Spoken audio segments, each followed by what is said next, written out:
In this section, we will discuss about the pattern of biodiversity. Last video में भी हमने pattern of biodiversity का latitudinal gradient part discuss किया था.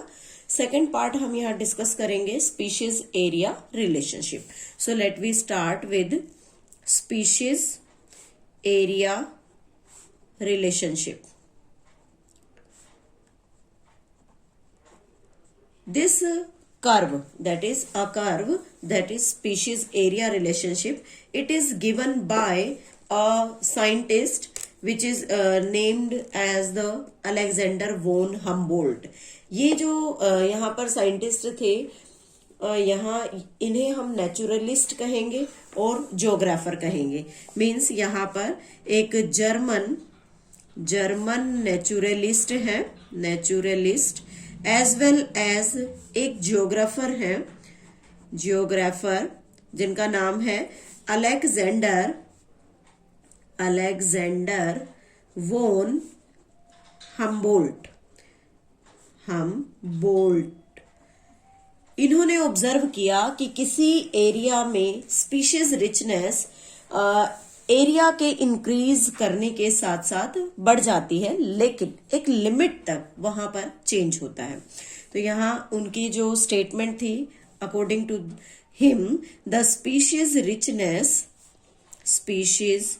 Richness increased with increasing explored area but up to a certain limit. एक certain limit तक ही वो increase हो सकते हैं. और यहाँ जो उन्होंने रिलेशनशिप बनाया था, वो रिलेशनशिप डिफरेंट टेक्सास के बीच में बनाया गया. जैसे कि वेस्कुलर प्लांट को उन्होंने कंसीडर किया, birds, bat and many more fresh water fish. उनके साथ उन्होंने अपने जो कर्व थी उसको रिप्रेजेंट करने की कोशिश की, और हर केस में उन्होंने पाया कि जो कर्व का शेप है इट इज रेक्टेंगुलर हाइपरबोला. जो कर्व है वो रेक्टेंगुलर हाइपरबोला है.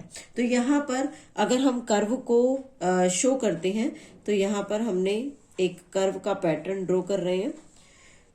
इसमें this part is the area, and here we are taking species richness. According to Alexander, अगर हम यहाँ से किसी एरिया में स्पीशीज रिचनेस को देखना चाहते हैं, तो अगर हम उसके एक्सप्लोर्ड एरिया को यहाँ इंक्रीज करेंगे तो उस एरिया की स्पीशीज रिचनेस भी इंक्रीज हो जाती है, लेकिन एक सर्टेन लिमिट तक ही वो इंक्रीज होगी and after that it become constant. और अगर हम इसे लॉग स्केल पर इसकी वैल्यू को मेजर करें तो यहाँ पर हमें एक लॉग स्केल मिलेगा. लेकिन उससे पहले हम स्पीशीज रिचनेस देख लेते हैं. This is the S is equal to c a की power z, and this is the log scale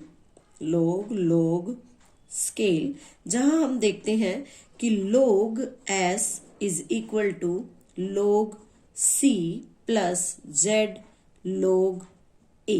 इससे log स्केल से हम इसे रिप्रेजेंट करते हैं. तो कहता है कि एक लॉगरिथम स्केल पर जो रिलेशनशिप है it is a straight line. ये एक स्ट्रेट लाइन रिलेशनशिप होगा जहां पर एस को हम स्पीशीज रिचनेस से डिनोट करेंगे. A is the area, that is the explored area. Z is the slope of line, और इसी लाइन को रिग्रेशन कोफिशिएंट भी कहा जाता है. This is named as the regression coefficient. और यहाँ जो C है दिस इज Y इंटरसेप्ट. इसे y इंटरसेप्ट के नाम से जाना जाता है। यहाँ जो z वैल्यू है, value of z lies between 0.1 to 0.2 regardless of taxonomic group on the region। Means z line की जो वैल्यू है वो एक्सप्लोर्ड एरिया के अकॉर्डिंग वेरिएबल होती है। नॉर्मली अगर हम रिगार्डलेस ऑफ टेक्सोनॉमिक ग्रुप की बात करें तो 0.1 से 0.2 तक रहेगी, लेकिन अगर किसी लार्ज एरिया को हम एनालाइज करते हैं तो वहां पर z की वैल्यू अप्रोक्सीमेटली 0.6 से 1.2 के आसपास प्रेजेंट होती है। नेक्स्ट टॉपिक हम यहाँ डिस्कस करेंगे importance of species diversity to the ecosystem. Means किसी इकोसिस्टम में स्पीशीज डाइवर्सिटी की क्या इंपॉर्टेंस है। तो यहाँ हमारे पास एक इकोलॉजिस्ट की स्टेटमेंट है that is named as David Tilman. David Tilman ने अपने कम्युनिटीज में बहुत सारे जो रिसर्च थे उनको परफॉर्म किया, रिसर्च किया, और रिसर्च के बाद पाया कि ऐसी कम्युनिटी जिसमें स्पीशीज रिचनेस ज्यादा होती है उस कम्युनिटी को हम एक स्टेबल कम्युनिटी कह सकते हैं। Then this David Tilman the ecologist believe that the communities with more species, जहां कम्युनिटीज पर मोर स्पीशीज होती हैं, tend to be more stable than those of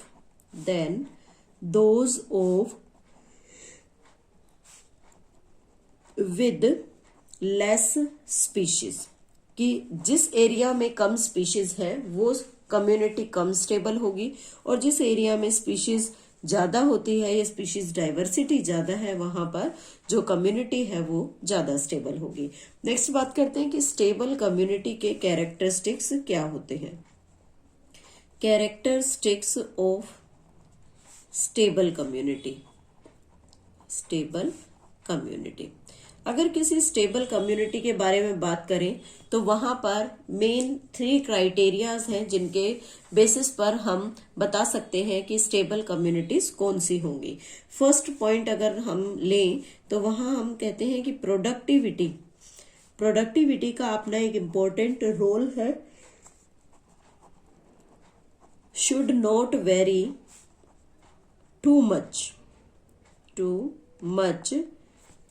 from year two year. Means productivity का जो ratio है वो हर साल change नहीं होना चाहिए, वहां पर एक कांस्टेंट प्रोडक्टिविटी हो, ऐसी कम्युनिटी स्टेबल कम्युनिटी कहलाती है। सेकंड पॉइंट ले सकते हैं should be resistant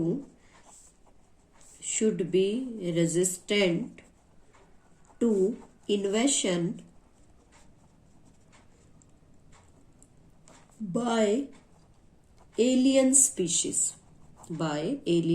species. Means ऐसी कम्युनिटी को हम स्टेबल कम्युनिटी कह सकते हैं जहां पर अगर कोई एलियन स्पीशीज को इंसर्ट भी किया जाए तो उस इन्वेशन का इफेक्ट उस एरिया की नेटिव स्पीशीज पर ना पड़े। तो ऐसी जो कम्युनिटी होगी वो एक स्टेबल कम्युनिटी होगी। थर्ड है should be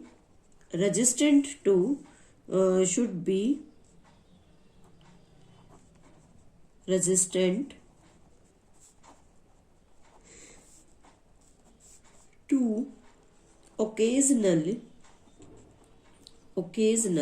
natural and man-made disturbance।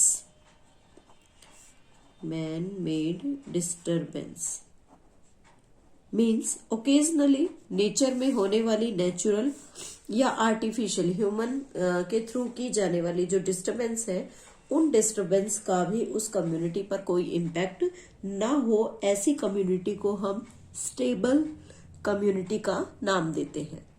Next एक बहुत ही इम्पोर्टेंट हाइपोथेसिस है जो एक न्यू इकोलॉजिस्ट के थ्रू दिया गया और उन्होंने बहुत सही तरीके से जो इकोसिस्टम की स्टेबिलिटी है उसको समझाने की कोशिश की थी। That is named as rivet popper hypothesis. Popper hypothesis that is given by Paul Ehrlich। Paul Ehrlich नाम के इकोलॉजिस्ट ने एक रिवेट पॉपर हाइपोथेसिस नाम का एक हाइपोथेसिस, एक हाइपोथेटिकल थ्योरी को रिप्रेजेंट किया to understand how we can see the ecosystem stability. और वहां पर उन्होंने बहुत आसानी से जो इकोसिस्टम स्टेबिलिटी है उसको एक्सप्लेन करने के लिए एक कॉन्सेप्ट तैयार किया। उन्होंने कहा कि एक एयरप्लेन यानी कि एक एरोप्लेन को इन्होंने एक इकोसिस्टम माना, और इस एरोप्लेन में जितने भी गैजेट्स लगे हुए हैं या जितने भी रिवेट यहाँ पर लगे हैं, रिवेट जैसे कि जो एरोप्लेन है उसके जो सीट्स होती हैं, उसका ब्लेड है बाहर, उसका इंजन है, इस तरह से जो भी छोटी छोटी चीजें जो रिवेट है वो उस प्लेन के अंदर प्रेजेंट है। तो उस रिवेट को उसने स्पीशीज से रिलेट किया है और एक बहुत सिंपल थ्योरी के थ्रू उन्होंने समझाने की कोशिश की और कहा कि ecosystem to be an airplane, ecosystem एक एयरप्लेन है, and species to be a rivet joining all parts together. This is joining all parts together, इन सभी पार्ट्स को एक साथ जोड़ा हुआ है। तो कहता है कि अगर इकोसिस्टम में कोई मूव करने वाला या इकोसिस्टम में विजिट करने वाला पीपल, तो यहाँ हम इकोसिस्टम को एयरप्लेन से मान रहे हैं, तो हम ये कहेंगे कि जो पैसेंजर्स हैं जो एयरप्लेन में अपनी विजिट कर रहे हैं, अगर वो अपने डेस्टिनेशन के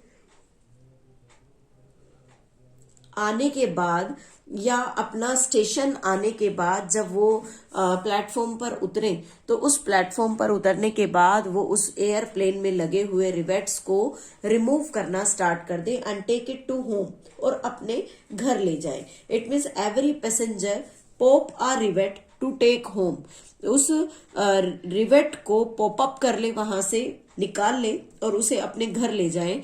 तो रिजल्ट क्या होगा कि ये स्पीशीज जो है इट बिकम एक्सटिंक्ट, ये स्पीशीज वहां से एक्सटिंक्ट होना स्टार्ट हो जाएगी। इट मीन्स इकोसिस्टम में विजिट करने वाले पीपल्स या विजिट करने वाले लोग जो हैं वो अगर वहां से एक एक स्पीशीज मेंबर को निकाल कर अपने घर ले जाएं, तो एक टाइम ऐसा आएगा जब वहां पर प्रेजेंट जो स्पीशीज है वो कंप्लीटली एक्सटिंक्ट हो जाएगी। तो जब वो कंप्लीट एक्सटिंक्ट होगी, लेकिन अगर फर्स्ट स्पीशीज को ही सबसे पहले पॉपअप किया गया, तो उस टाइम ये जो एयरप्लेन है यानी कि रिवेट में फर्स्ट सपोज दैट सीट निकाल ली, तो उस कंडीशन में एयरप्लेन की जो फ्लाइट सेफ्टी है, फ्लाइट सेफ्टी, उस पर कोई इफेक्ट नहीं होगा, कोई भी इफेक्ट उसके ऊपर नहीं पड़ेगा। Then what will happens after that, but अगर मेनी मोर पैसेंजर रिवेट को निकाल कर टेक इट टू होम, अपने घर ले जाते हैं, तो रिजल्ट क्या होगा कि एक टाइम ऐसा आएगा कि प्लेन की सेफ्टी जो है वो पूरी तरह से डेंजरस हो जाएगी, वीक हो जाएगा ये प्लेन और प्रॉपरली फ्लाइट मोड में नहीं रहेगा। Then what will happen, it is fatal, ये डेथ की तरफ लीड करना स्टार्ट करेगा। तो same it with the ecosystem कि अगर हम स्पीशीज को रिमूव करना स्टार्ट करते हैं